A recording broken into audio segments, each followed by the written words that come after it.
আপনারা জানেন আমার এক শহরে যে সেন্টার আছে সেই সেন্টারে যে পোলিং অফিসার আছে সে পোলিং অফিসার কিছু ব্যালট পেপারে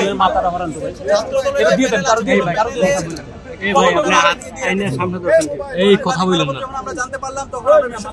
নির্বাচন কমিশন পরবর্তীতে নির্বাচন কমিশন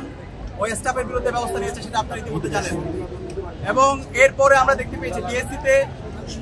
একজন আগে থেকে হচ্ছে ক্রস দিয়ে রেখেছিল এখন আমাদের অবস্থা পরিষ্কার যে স্টাফে কাজটা করেছে তাকে অ্যারেস্ট করতে হবে তাকে রিমান্ড দিতে হবে একটু ডাউন করেন না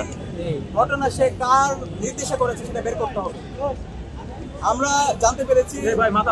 বিভিন্ন পন্থী এখানে বিভিন্ন পন্থী আমাদের শিক্ষক আছে এবং স্টাফরা আছে তারা বিভিন্নভাবে ডাকসু নির্বাচনকে বানচাল করার চেষ্টা করছে আমি সবাইকে আহ্বান করব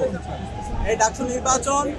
এটা জুলাইয়ের অন্যতম আকাঙ্ক্ষা এটা শহীদদের আকাঙ্ক্ষা এটা ঢাকা বিশ্ববিদ্যালয়ের 40,000 শিক্ষার্থীর দাবি সুতরাং ডাকসু নির্বাচনকে যারা বানচাল করার চেষ্টা করছে তাদের বিরুদ্ধে আমাদেরকে সবাইকে ঐক্যবদ্ধভাবে কাজ করতে হবে আমাদেরকে সজাগ থাকতে হবে এবং যে সমস্ত স্টাফরা এই সমস্ত কাজ করেছে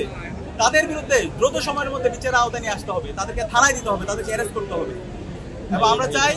বাকি যে সময় আছে সেই সময়টা নির্বাচন কমিশন সঠিকভাবে যেন